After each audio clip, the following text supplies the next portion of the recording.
Knowledge is not power. Knowledge is potential power. Knowledge is trumped every day by execution. And if you really want to change your life, you can't let the learning you have here lead to knowledge or become an idiot. You got to let your learning lead to action, and then you can become wealthy financially, mentally, emotionally, spiritually, and everything else. At this point in my life, nothing surprises me because every culture is different in the world, all the countries I work in, but we all have the same human needs. And so I hope I don't make any faux pas. I've been coming here for 25 years, so I think I probably won't make too many of them while I'm here. But I hope you know they won't be out of disrespect. But I really give a damn more than culture. I care more about the individual. It's because I've been obsessed with a question for most of my life, and the question really is, what makes the difference in people's lives? Why do some people perform so poorly consistently, even though they have every advantage? And why are there some people that perform at the highest level have every disadvantage? And why are there some people that achieve everything they dreamed of and they're miserable? How many know somebody that has every reason to be grateful for their life and they're not? They're frustrated, they're pissed off, they're worried. How many know somebody like this? Say I. It's chronic. It's chronic in the world. And to me, that's failure. If you succeed and you're not fulfilled, that's failure. Because when you're not fulfilled, you've got nothing to really give anybody else. The problem is when you are learning in the way we've traditionally learned, it was preparing you for a different world than the one we're in. You were supposed to sit passively. When you report to your position when the bell rings, and then what do? Talk to your neighbor? Initiate? Make shit happen? No, what are you supposed to do? Sit down and what, guys? What are you supposed to do? Shut up. Don't talk to you. Today, if you're in business, you don't talk to your neighbor, you're out of business. Who's with me here? Say I. If you wait for someone to tell you what to do in business, it's over. Your competition is taking you. So we live in a different world, and here's the problem. You're still learning the way you were taught to learn. So right now, you're all being very nice to me. I have no complaint. You're being very sweet, but you're sitting in a passive state. And let me explain why that's difficult. Who's ever done this? How many of you have ever gone to an environment where you learned something? Could be a university environment, could have been a business environment, could have been a seminar, and you learned something you truly thought was extremely useful. It wasn't somebody selling you. You're like, this is good stuff. This will change my business. This will change my life. And you were excited about it. And then you went home and you never actually applied a frickin' thing that you learned. Who's ever done this before? Raise your hand and shout, I. Who's done this more than once? Say, I. Who still feels intelligent? Say, I. You're confused. Now, I've done the same thing in the past, and I have to figure out what's the problem here. How could I be this devoted, dedicated guy, commit my money, my time, my energy, go to these events, work my tail off, take lots of notes, and then not apply it? And it's because I was learning in a passive state. Because when you're sitting like you're sitting right now, there's nothing wrong with it, but you will not, how much will you remember? If I asked you, where were you on 9/11, and you're not even Americans, how many can remember the moment when you heard about those planes crashing in the building? You could see where you were, you could remember, raise your hand if you could remember every detail. Wow. Tell me where you were on 8/11. You know why? Information without emotion is rarely maintained. If there's enough emotion, if on 8/11 you met a special person in a special place and had a special experience, you might remember that because there's a different level of emotion. So one of the things we want to do is when you're learning in the traditional sense, there's not enough emotion in your nervous system. There's not even enough emotion, there's not enough energy. If there's one thing we have to be successful, I'm wasting my time and I'd be wasting yours if all we do is continue to talk this way. The reason is it might be interesting. As we go through some of the strategies, you'll probably be excited, write them down. But in this level of energy, here's what happens. Whatever state you're in when you're learning, it gets linked to what you're learning. So if you're sitting here and you're really comfortable and you're kind of enjoying this and going, well, this is pretty good, or wow, that's really interesting, or that could be really valuable, or damn, he has big teeth, or whatever you're thinking right now in your head. If you're doing that in a passive state, then later on when you go to do something, you go, yeah, I'm really going to do this. This is really going to happen. And there's just no energy for it. So the less energy you have, the less likely you follow through and use something. How many follow here? Say I. And so, but some of you might say, yeah, but Tony, I've been here 2 days and it's great to be here with you, but I'm a little tired. It's late in the day, that type of thing. What you got to understand is this, as a business owner, as a professional, as somebody who's going to be the best in the world at what you do or believes that you are, there's nothing more valuable than energy. Nothing moves without it. And the lower the energy, low energy, things break down. High energy, you can build, you can create, you can do anything.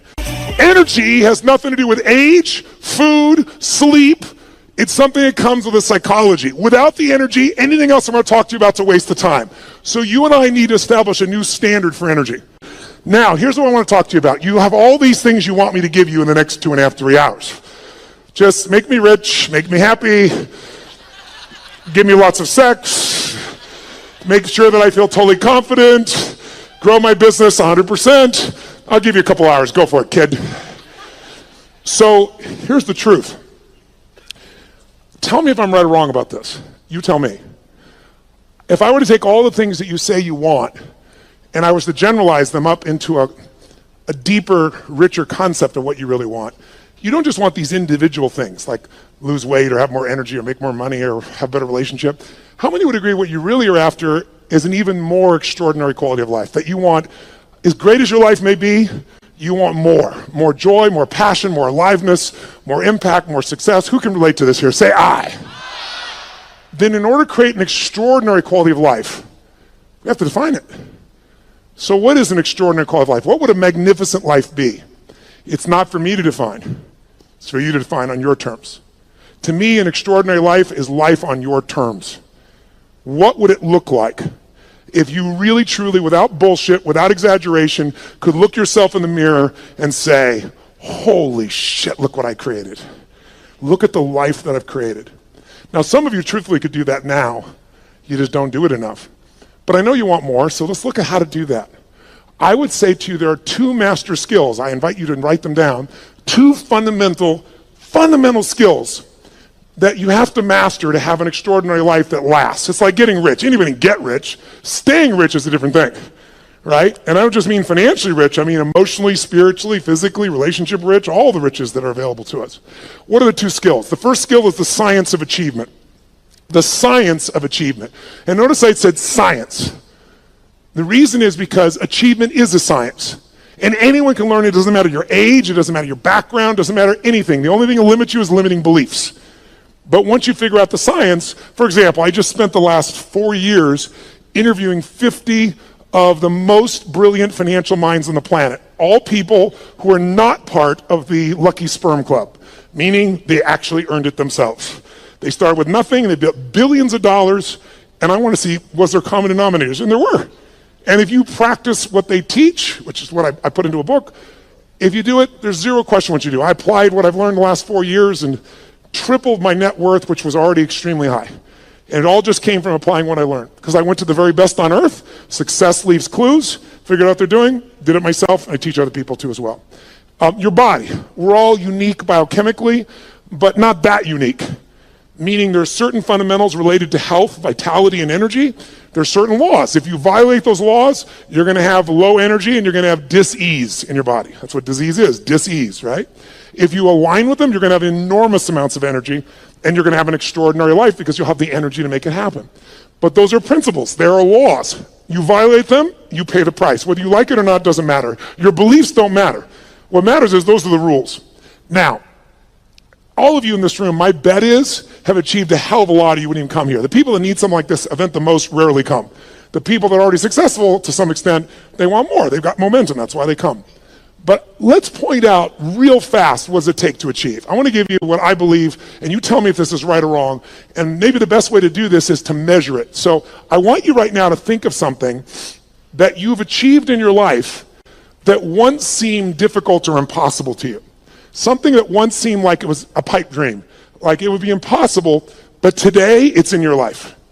That might have been starting your own business, and now you have it. That might have been a person you wanted to go out with. You're hoping they'd say yes to going out. You're hoping you'd kiss them. You're hoping you'd make love to them. And now you're married to them. Good morning, and you're gone. Law of familiarity, right? But it was once a dream. It was once like unbelievable. It seemed impossible. Maybe it was earning a certain amount of money. Maybe it was something simple like, how many of you when you were really young, there was a car that was like, or maybe even today, there was a car that was a symbol to you of freedom or success or something. Anybody have a relationship with like that, something? Right? So you wanted it, and it seemed impossible, and then you made it happen. How many can think of something right now that once was impossible, and it's in your life today, solid, you made it happen? Let me see your hands. Say I. Then here's what I found. The best way to figure out how to duplicate success is to study how you've already done it. So think of that situation that once seemed impossible. It's now in your life. When it was impossible, what made it go from impossible to your life? Think about it. Well, what did you do to take this thing that seemed impossible and now it's in your life? But I would argue to you that there's 3 fundamental steps that everybody goes through at a minimum. If you took something once seemed impossible, it's there. And if we recognize what they are, you can go back to it and you know it works because you've done it before. And you can apply it to anything. And I've applied it most of my life. And by simplifying it, whenever I really want to achieve something, I come back to these 3 steps and I make it happen. So the first step is, tell me if this is true for you. You became obsessed by it. This thing you wanted, you didn't just want it, your hunger for it got stronger. Your desire for it got stronger. She's smiling, yes. Was it him? Good, I like that. Lucky man, right? But you had this hunger, you had this desire, but it's a hunger and a desire that wouldn't go away. People always ask me, one of the most common questions I'll get asked by people in the media is, Tony, is there a common trait? Because, I coach all these multi-billionaires now at this point in my life. So I've got guys that have now become, I've coached them, but they're now my friends. So people, like, to give you an idea, Mark Benioff, who started Salesforce.com from 0, and they're going to do this year $8 billion. And he did it right out of one of my seminars. Came up and told me, you convinced me, I'm leaving my company, I'm going to start this business, I'm going to apply the principles you taught. He said, it's called Salesforce.com, I'm leaving Oracle, we're going to do $100 million. He thought that was big. Now they're doing $8 billion. But I'm coaching these people. Or to give you an idea, Sir Richard Branson. Richard's a good friend of mine, 400 companies he has. And you say, what do these people have in common? A Steve Forbes, what do they all have in common? What they have in common is hunger. A hunger that doesn't go away. Most people are hungry because things are uncomfortable, they don't like how it is, and they go to try to fix it, or they lose weight to get in the bikini for a month or whatever it is, but the hunger doesn't last. The people that are most successful on the face of the earth, I think intelligence is one of the most valuable things a human being can have and develop. But how many of you know somebody who's incredibly smart and can't fight their way out of a paper bag, right? So intelligence is not enough. What's going to make you maximize your ability is hunger. A hunger that doesn't go away. So in the area where you achieved, your hunger was sustained. You got hungry, you got desirous, but you didn't let it go. How many can relate to this when you think about this item, this situation? You were hungry, you were driven, and you wouldn't let it go. How many can relate to this? Say, I. And because you had that hunger, what did it do? It gave you the drive to do something, which is the second step. Once that hunger is strong enough, it'll pour you into action. So step 2 is you got to take massive what? Write down massive action is the cure-all. We all know it, but we forget it. People say, I don't know what to do. Here's what you do. Try anything. I don't know where to start. Throw up a rock, wherever it lands, start there. The next person goes by, go, I need to talk to you. You're the first person after the rock. Whatever it takes, you can get them going. But what people do is they think they have to know the answer. What they really got to do is get into action. But it's step 2 has 2 parts. Take massive action and effectively execute. Because if your goal was, let's say, to see a sunset, that's your whole goal, and your plan is you start taking action by running east looking for that sunset, I don't give a shit how positive you are. I don't care how much you believe. I don't care how enthusiastic you are absolutely not going to get the result because you have the wrong strategy, right? So you have to effectively execute. But if you take massive action and what you're trying doesn't work, what should you do? If you have this big goal and you're on fire for it and you're going to make it happen and then you try something that doesn't work, what should you do? Try something else. And what if that doesn't work, what should you do? And what if that doesn't work, what should you do? Come on, guys, if that doesn't work, what should you do? If that doesn't work, what should you do? If that doesn't work, what should you do? I'll give you an example. How long would give your average baby, your average child, to learn how to walk? How long would you give your average child before you say, hey, stop, you're just not a walker? You go, what are you, crazy? My kid's going to keep trying until he or she walks. Magic formula. No one or almost everyone in the whole world walks. But watch. How many of you like to sing when no one's around? How many sing you sound like hell? Let me see your hands. Why aren't you a singer? Because early in your life someone said, that's horrible, shut up. That's terrible, don't do that anymore. You're not a singer, and you believe them. Instead of keep changing your approach until you became a singer. There's nothing you can't create. If you're hungry enough, if you take enough massive action, and if you keep changing your approach until you find the way to effectively execute. Now, there is a way to speed this up, and that is to model someone who's already getting the result you want. why reinvent the wheel, right? If you find this woman is able to have this incredible relationship with her man and she doesn't bitch about him all the time, they're in love, they're passionate for each other, she's not lucky. You want to find out, what is she doing differently with her man than you're doing, right? What's he doing differently with his woman than you're doing? Because if you find that out, you're going to find out it isn't luck. There's something underneath it all. And once you know what that something is and you effectively execute, then you only need one more thing to achieve what you want. And that's grace. Or some people call it God. Some like to call it luck. But there is an amazing thing I've learned in my life. The harder you work, the more focused you are, the more committed you are, the more flexible you are, the more grace tends to come to you. And the more you acknowledge grace in your life, that no matter how hard you and I work, there's still grace that we've been born in this time in human history. I mean, there wasn't a better time in your life or any lifetime to be an entrepreneur than there is today. There's more resources available at your fingertips, it's in your pocket, for God's sakes, than ever existed in the history of the world. And it's going to change every aspect of your life, and you want to be ready to take advantage of that. But it's really hard to take advantage of things when you're busy not noticing all the grace that already exists. I found when you acknowledge it's there. Who can align with this? Who's ever felt that sense of guidance or grace in your life? Pretty beautiful. So to achieve, that's really all it takes. How many of you did these 3 steps? How many of you became obsessed about this thing you wanted and wouldn't let it go, and your energy built and your desire built, and then you took massive action, and you didn't know what the hell you're doing, but you've maybe changed enough times till you figured it out, and some grace came to you and it worked it out? Who's done this before? Say I. Then I'm here to tell you, whatever's not in your life today that you want, go back to those 3 steps. As basic as that is, that's all it takes. And we make it so much more complex in our minds. And that's why most people don't achieve. They get fearful because they make it bigger than it is. And you can speed it all up by doing what I've done throughout my life. Go find someone who is the best in the world at what they're doing and suck out of their brain whatever they know. But there's a second key lesson. Because how many of you have ever done this? How many of you have ever achieved a goal that you worked your tail off to get to, and then you achieved the goal and your brain said, is this all there is? Who's had this experience before? Say I. Isn't that a brutal experience? I'd rather fail, because, you know, if guys like you and I, ladies and gentlemen in this room, were to fail, you don't accept failure, right? You just get up and try something else. So failure is actually better because you could still succeed. When you succeed and you're not happy, now you're what I call technically screwed. That's demoralizing, because you worked your guts out and you achieved it and you're still not fulfilled. So the second lesson, I believe, is even more important. And this lesson, if you can take it home tonight, I'm telling you, will change your life more than anything else I know. And I know it from 39 years of working with people, including myself.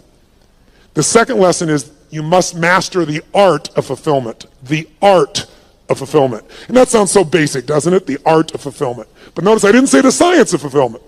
Why? It's not a science. You know why? Because what's going to fulfill you, my dear, you and you, even if you're dear friends or family, is not the same. Fulfillment's an art. If you want to know what fulfills people, look around this earth. You got to find what it is that will light you up.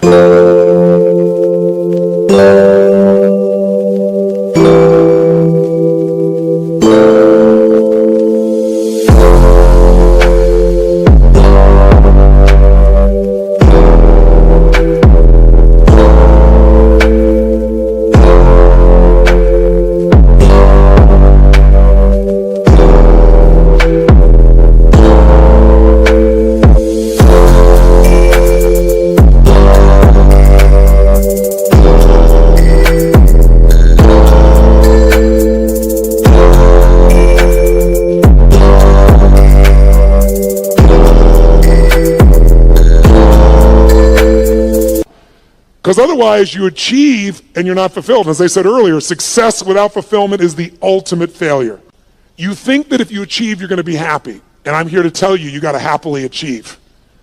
And that sounds just like changing one word, but it's a different life.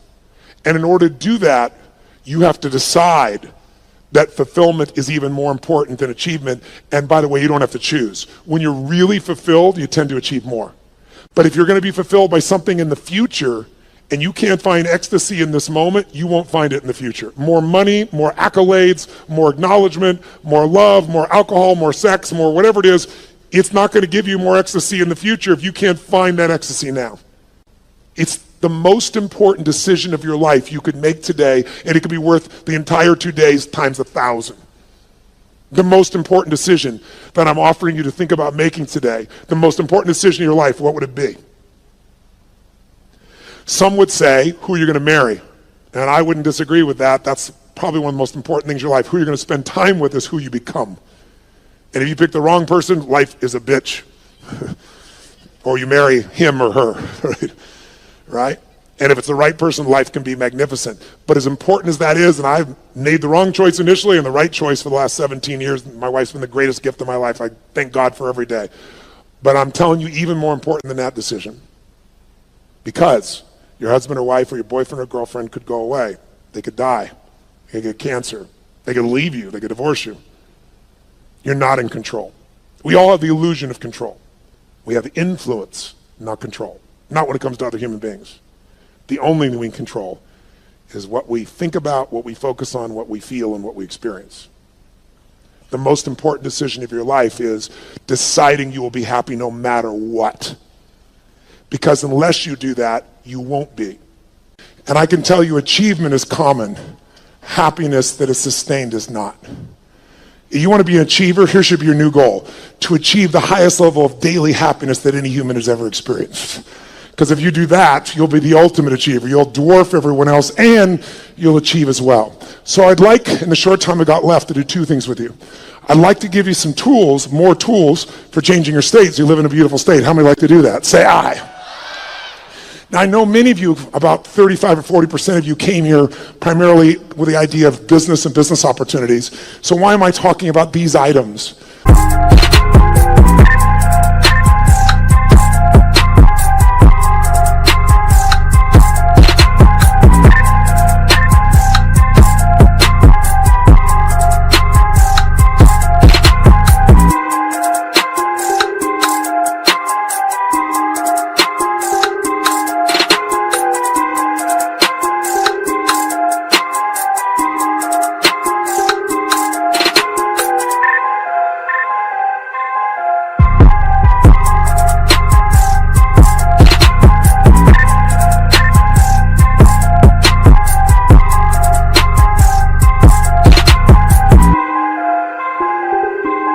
How many of you, your business is like an extension of your identity? Let me see a show of hands. Or it's like your child. How many can relate to that, right? And how many of you have some children that need some correction?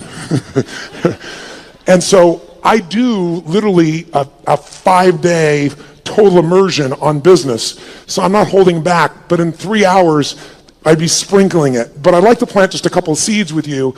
And there's a unique opportunity that I'll tell you a little more at the end that the Australian government has created, that if you're an Australian citizen, who's an Australian citizen here? Awesome. You can go through my business mastery program and my Unleash the Power Within. One affects your psychology, one does every aspect of business. My promise out of the business mastery program is simple. If you don't have $1 million of value out of day one, you can leave on that point. You can even take your notebook with you. Nobody leaves.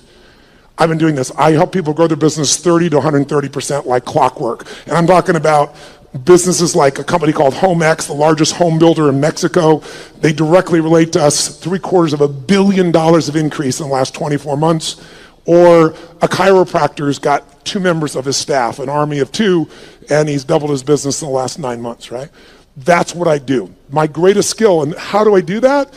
It's like how I've built all these businesses, but it started with one understanding that I want you to have, and it's why I focus today on achievement and fulfillment, because if you look at any business and you want to know what the chokehold is on the business's growth, it's always the owner.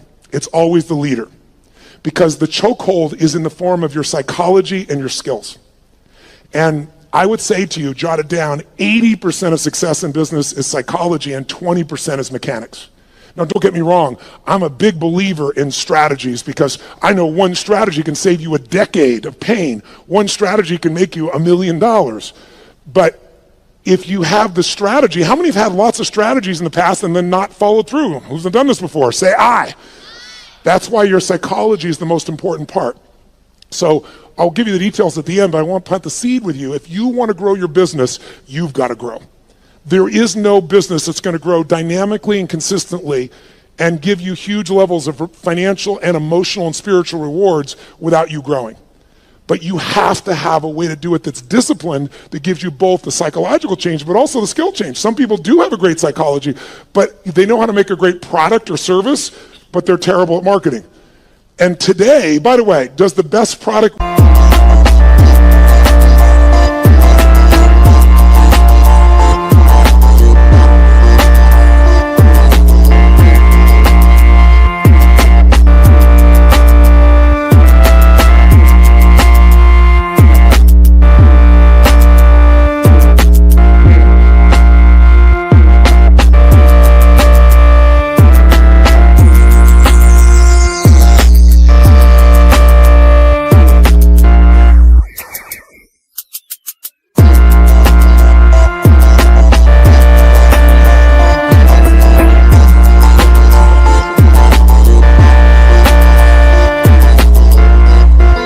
win in the world we live in today? Yes or no? No. Which product wins? The best marketed product wins. Now, long term, the best product and the best marketing wins. That would be in the past Apple. I say the past because they're slipping a bit, because they've stopped innovating at the same level they used to. But the bottom line is, if you have incredible product or service and you have incredible marketing, you're going to win. But we live in a world with shitty products. Who's ever seen someone who's a product far inferior to your own product or service, and they're making more business than you are? Let me see your hands here. Say I. Today, is it easier to market or harder? Which one? Which one? It's easier and it's cheaper, but it's less effective. The reason is, 15 years ago, I don't know what the numbers are in Australia, but I know what they are in the UK, I know what they are in Germany, France, and the US, and it's identical numbers. About 15 years ago, it would be 16 years ago now, they did the study, and they found that it took on average 4 exposures to a product on average before someone then took action, on average. Does anybody know what it is today, meaning as of last year? 16. 16 exposures on average before someone responds. So today, it's really hard to succeed if you're in a situation where you're trying to market, and what are you going to compare to? Today, people have gigantic budgets. That's why you've seen all these small businesses disappear and more big businesses show up. And how are you supposed to compete with that? The answer is you can, but you have to use a totally different tack. You can't do traditional advertising. You're going to have to learn to master what I teach, which is how do you become the expert in the field so that people come to you because they want to understand what you know about it. Where people seek you out, you don't advertise for them. Because whatever advertising you have, if you're a small business, it's going to be very hard for you to compete with that. And that is for every kind of product you can imagine today, isn't it true? So a lot of people get down and out. It's just because they don't understand. It is so easy in the world we live in today to develop a level of expertise where your marketing is not marketing, it's adding value. If there's one way to become wealthy in business, there's only one way to stay wealthy. Find a way to do more for others than who? Than who? Than anyone else. If you find a way to add more value than anyone else in your category, you will completely dominate that marketplace. And if you keep doing it and you keep innovating and you keep growing, you can go from a tiny little business where everyone else dominated you to where you're the dominant force.